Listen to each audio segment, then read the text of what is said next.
یوم یفر المرء من اخیه و امه و ابیه و صاحبته و بنیه لکل امرئ منهم شأن یومئذ شأن یغنیه. یه چنین روز قیامت.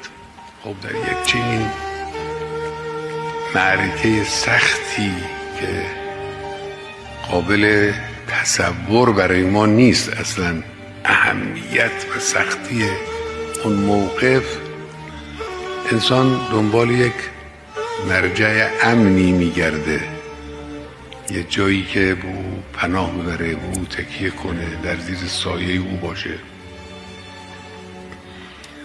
اون کسی و اون جایگاهی که از همه اشخاص و جایگاه ها در قیامت امنیت بیشتری به انسان میده، جایگاه پیغمبر اکرم.